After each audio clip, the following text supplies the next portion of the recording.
Welcome back. Today we are going to do our final video and I hope that you enjoy it. Let's start right away. First of all, as usual, we have the summary. Now, what happens in Next Door? We have Mr. and Mrs. Leonard and their 8-year-old son, Paul, and they stay in an old house that is divided into two parts by a very thin wall. And on the other side, in other words, next door, we have the Hagers. Everybody in the house must speak very softly because the wall separating them is very thin. Paul is home alone.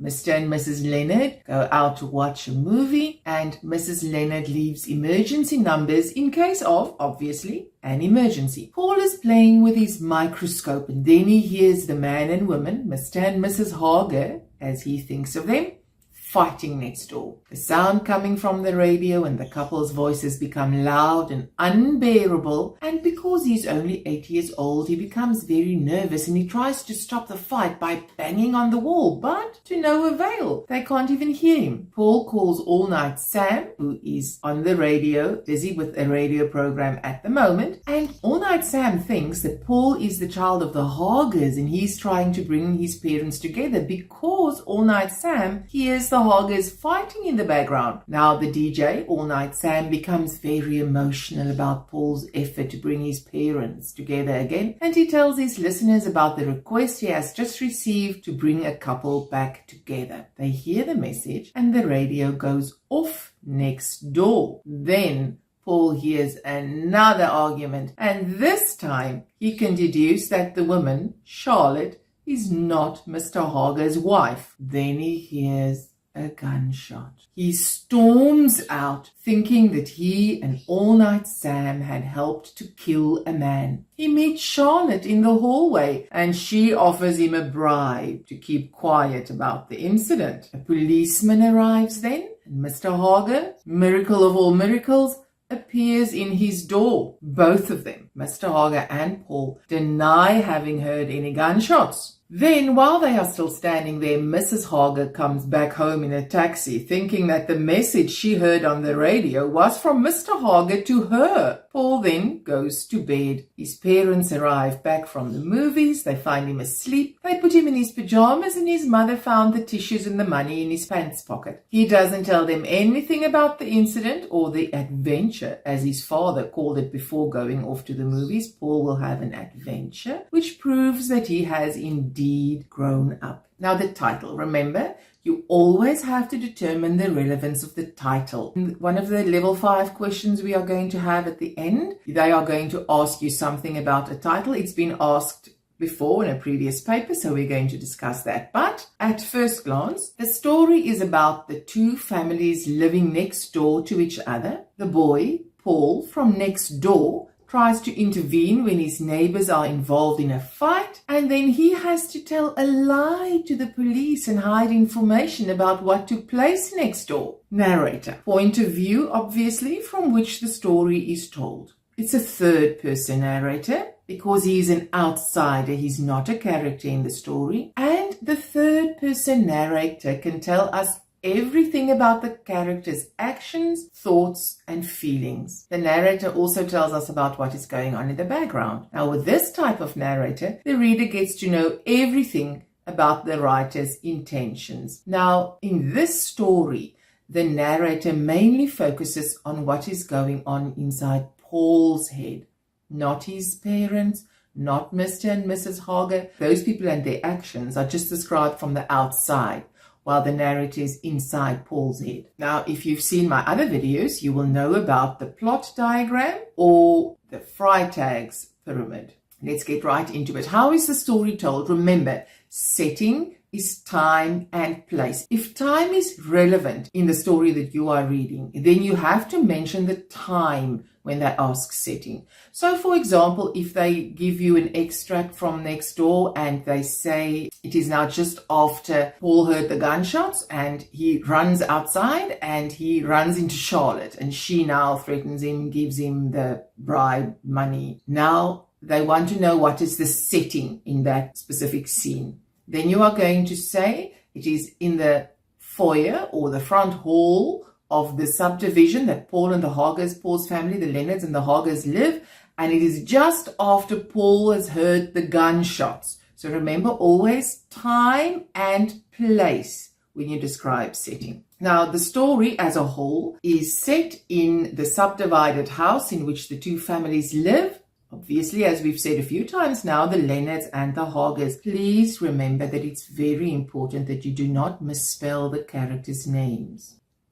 So when we go to the exposition, the first thing we hear in the story is that the two families stay in a house that is divided by a very thin wall. It is actually so thin that there is minimal privacy between the two households. That's why his parents always whisper or try to talk as quietly as possible. We also hear that Paul's parents disagree about whether or not Paul has grown up enough to be left alone at home, because remember, they want to go to the movies. And then eventually Paul is left alone for the evening when his parents go to the movies, but his mother leaves him some emergency numbers. The rising action. Paul overhears a fight between the neighbors next door, and it becomes so bad that he tries to stop the fight by banging on the wall. He is scared that it actually might escalate to such a degree that they will kill each other because of the intensity of the fight. And remember, he is only 8 years old. Then Paul gets a bright idea and he calls All Night Sam with a message from Mr. Hager to Mrs. Hager. There was a question in a previous exam paper that wanted to know, how does Paul feel about what he has just done? And the answer was that he was proud of what he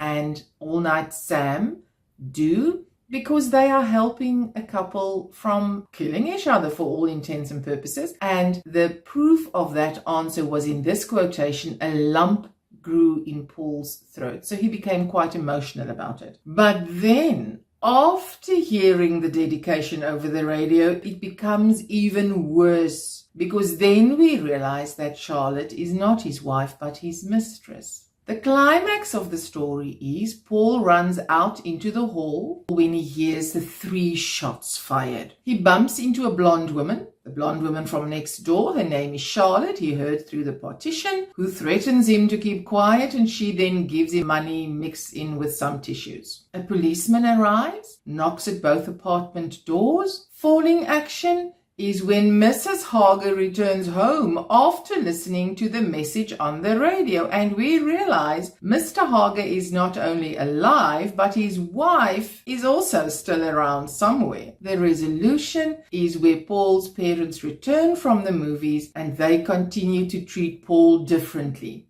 His father treats him one way and his mother treats him one way. So how do they treat him? His mother expects to find an enchanted frog or a magic pocket knife from a fairy princess in Paul's pockets. And his father argues that he's a big boy and he's not little anymore. Now, characterization. Remember, you have to be able to characterize the different characters in the short stories, and you have to be able to identify certain character traits from certain extracts. Character traits that are visible in certain extracts. So you need to know all the character traits. Now, Paul acts independently and he doesn't mind being left alone. He's actually quite independent. He's very sensitive and caring. He tries to stop the fight next door. It doesn't actually have anything to do with him, but because he is so sensitive, it stresses him out immensely. He's very mature and intelligent because he gets the idea of calling All Night Sam to stop the fight. Mrs. Leonard, his mother, very warm and loving woman, realistic, practical, because the question you have to answer, and you'll see that we will discuss it later with previous exam questions,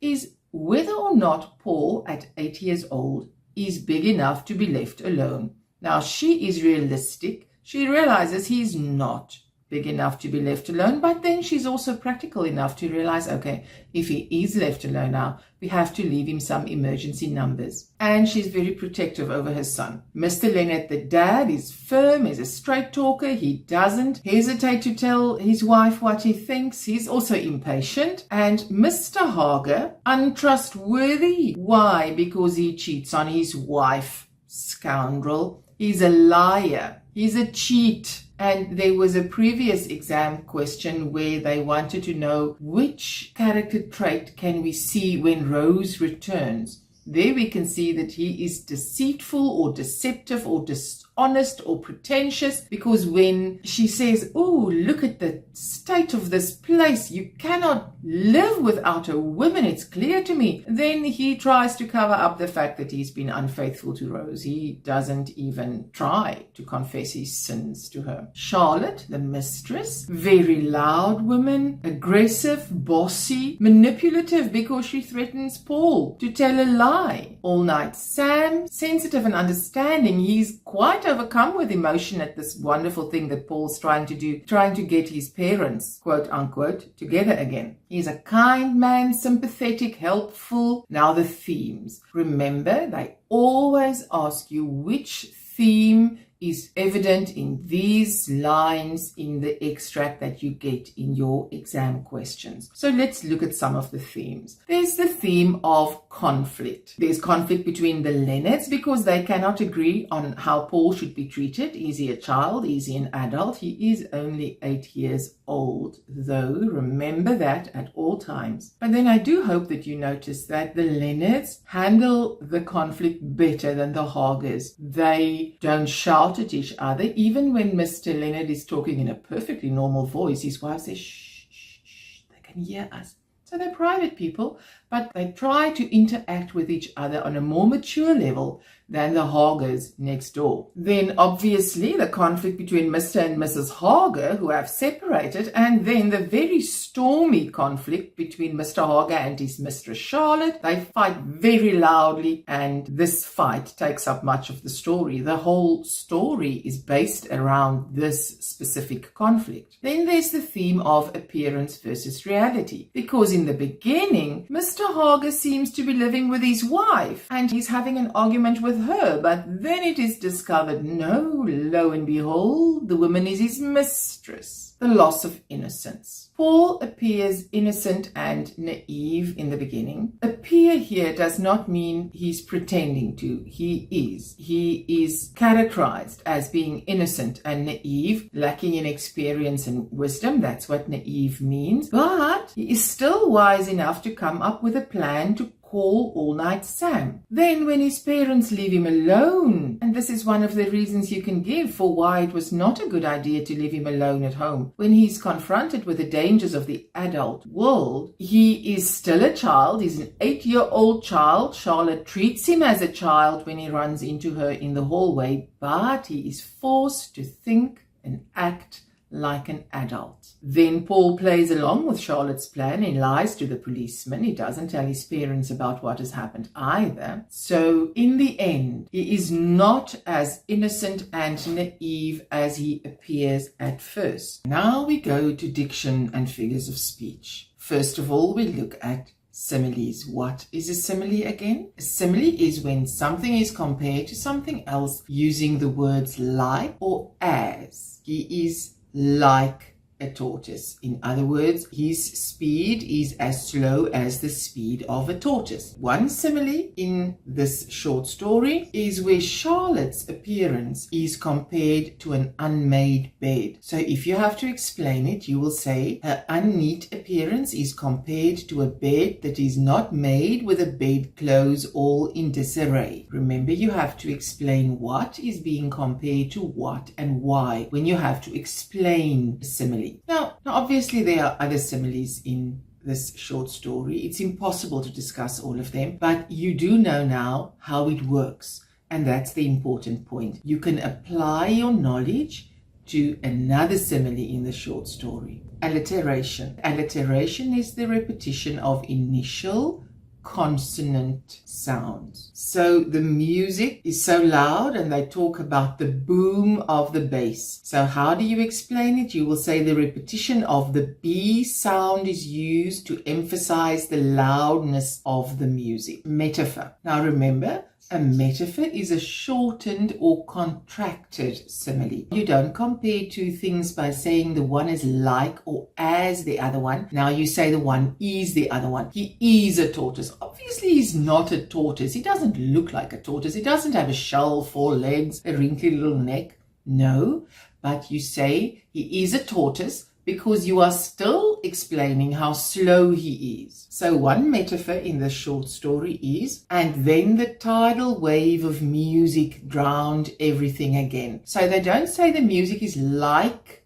a tidal wave that drowns everything. They say the music is a tidal wave. The tidal wave of music drowned everything again. So when you have to explain the metaphor, you will say the music is compared to a tidal wave which swallows everything in its path. Another example, the milky mist of the damaged lens. And there you have an example of alliteration as well, the repetition of the M sound. So when you have to explain this, you will say the damage on the lens of the microscope is compared to milk. One cannot see through milk. And similarly, one cannot see through the slide. Here's a different way that they've asked a metaphor in the last few papers. There was a movement next door, slow foot dragging movement. They wanted you to explain the relevance of this metaphor to the story. So they didn't want you to explain the metaphor. They wanted you to explain the relevance. How is this metaphor suitable in the context in which it is used? So you would have said the intentional slowness and deliberate delay in movement next door creates more tension in the story. Because remember, this was just after they heard the dedication that All Night Sam had on his show. So there was absolute silence. The radio was switched off, and then the slow foot dragging movement could be heard, which increases the tension. What is going to happen now? Another example where they wanted you to comment on the relevance of the metaphor. Numb, Paul crept out of the hot, dark cave and answered the door. Now, he was lying in his bed under the bed covers. He was not lying in a hot, dark cave, literally. The bedclothes formed the cave. So how is this relevant to the context? Paul tries to hide from the awful experience he has had. Remember, now he still thinks that Mr. Hager is dead, knowing that he has contributed to Mr. Hager's death, and he finds shelter or protection in his bed, which is being compared to a hot, dark cave. If you do hear some background noise, joyous sound of my lovebirds, it's just that as soon as they hear my voice, they start singing, screeching. It's just their way of telling me they love me. Irony. It is ironic that the Lennarts try to protect their son Paul from watching or being exposed to adult material by not taking him to the movies. Remember, his mother says it is not for children. However, Paul is exposed to serious adult content while he's alone at home. He's exposed to a fight. He hears gunshots and he assumes someone has been killed. He thinks that he was the cause of this person being killed. And then on top of it all, he is threatened or bullied by a bossy adult, Charlotte. Another example of irony is where Mrs. Hager thinks that her absence as a woman caused the mess in the house, yet it is the presence of another woman, Charlotte, that did. Or you could have said, the real reason the house is in such a state is because her husband has had a fight with his mistress before Rose returns home. That is why the house is in such a mess, not because of her absence, as she really likes to think. Hyperbole. Remember, hyperbole is exaggeration. The ball of money in Paul's pocket seemed to swell to the size of a watermelon. The question was in a previous exam paper, how does this figure of speech, first you had to identify it and you would have said hyperbole. How does this figure of speech add to the description of Paul's feelings at this point? So then you would have said the hyperbole emphasizes Paul's feelings of fear, guilt, shame, embarrassment, anxiety at having lied about the shots being fired. And he feels this way because he has accepted the money in exchange for his silence. Just a quick tip. If you look at your questions, underline exactly what they want of you. They want to know, how does it add to the description of Paul's feelings at this point? So you first have to identify his feelings, and then you have to say, how does it add to his feelings? So you have to discuss both aspects of this question to get the full marks. Tone, remember tone is the general character or attitude of a piece of writing, of a character, of a writer in the story, or of a poet if you do poetry. Now there's a polite tone. Remember the tone would differ from passage to passage. One example where you can see the polite tone is where the Leonards must talk very softly to avoid making noise for the neighbors because the partition, the dividing wall, is so thin. Or there was a question about Mr. Hager's tone when he spoke to the policeman. You could say he uses a polite tone. Why? Because he's ashamed of his behavior, the noise they made. He feels guilty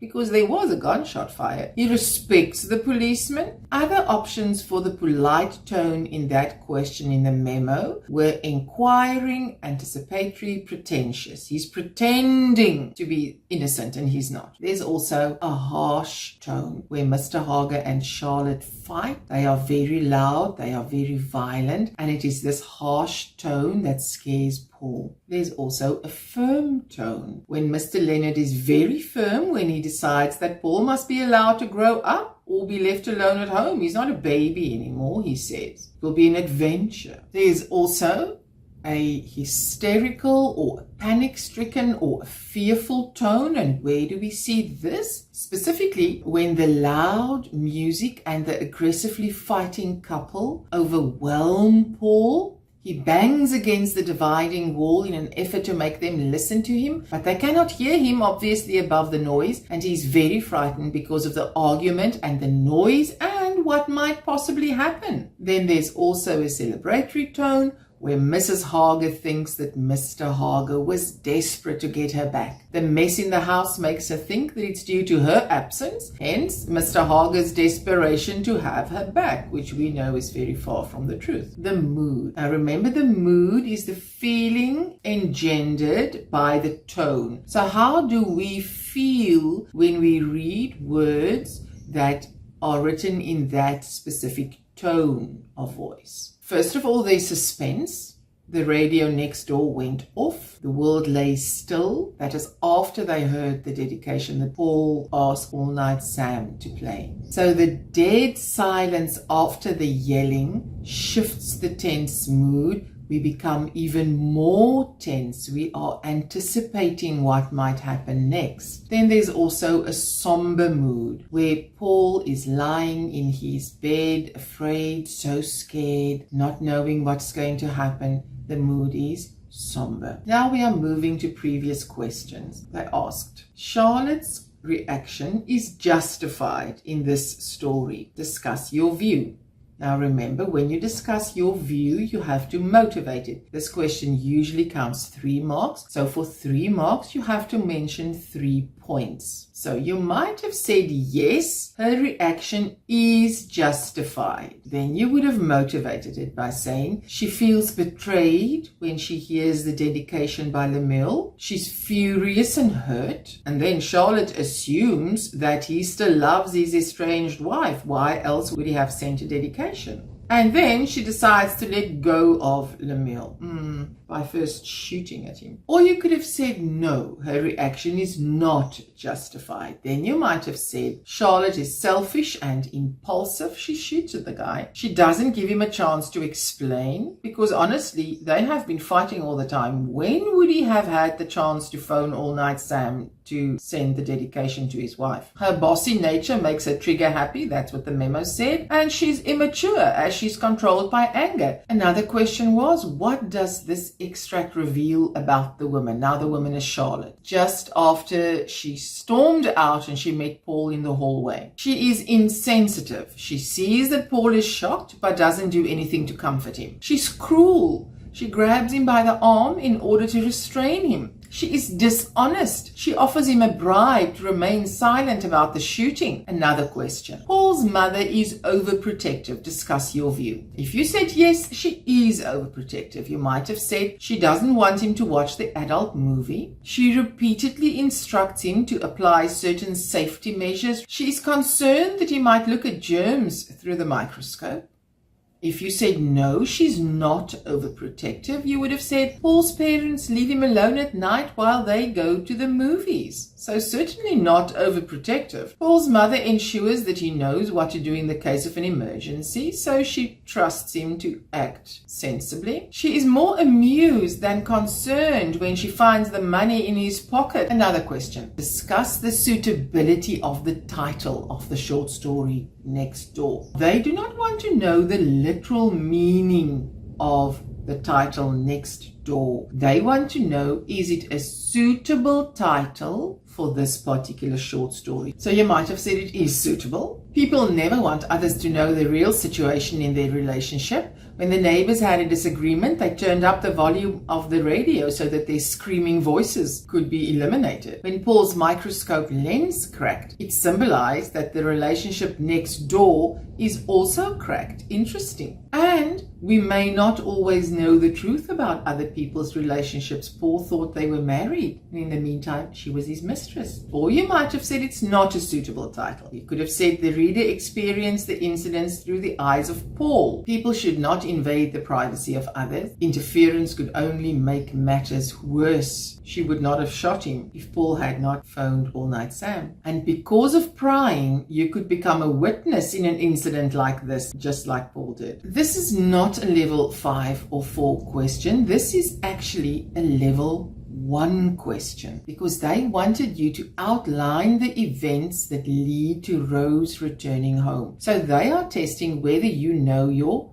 short story. So how are you going to answer this? You will say, Paul hears the argument in the apartment or the house next door. He thinks the argument is between Mr. and Mrs. Hager. He calls the radio station and sends a dedication on behalf of Mr. Hager to Mrs. Hager. Mrs. Hager, obviously estranged from Mr. Hager, which Paul didn't know, hears the dedication and rushes home. Remember that if they ask you to write a question like this, it doesn't matter if you have said this in another question already. You want to show the examiner that you know everything.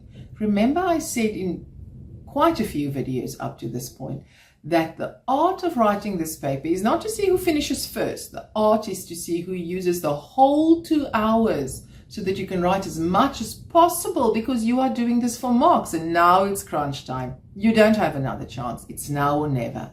So please don't think that your answer is going to be too long. Rather write too much than too little. The marker has to look for the points in your answer. They have to. They are paid to do that. So rather write too much than too little. Refer to the story as a whole. In your opinion, this is a level 5 question again. Are Paul's parents irresponsible in leaving him home alone? Discuss your view. If you say yes, they are irresponsible. You could have said he's too young. He's only 8 years old to be left alone home alone at night. They do not give enough thought to the possible dangers that their child could face. And they do not take the discovery of the money seriously. If you had said no, they were not irresponsible. You could have said they believe he can take care of himself. Remember, his father says he's a big boy, it's an adventure. They believe that he will be gainfully occupied with his microscope until they return. And they leave him with instructions to follow so that he is safe. He has all the emergency numbers. There you have it. Grade 12s, be cool, calm and collected when you get your paper. If you have put in the work, you will reap the rewards. Good luck.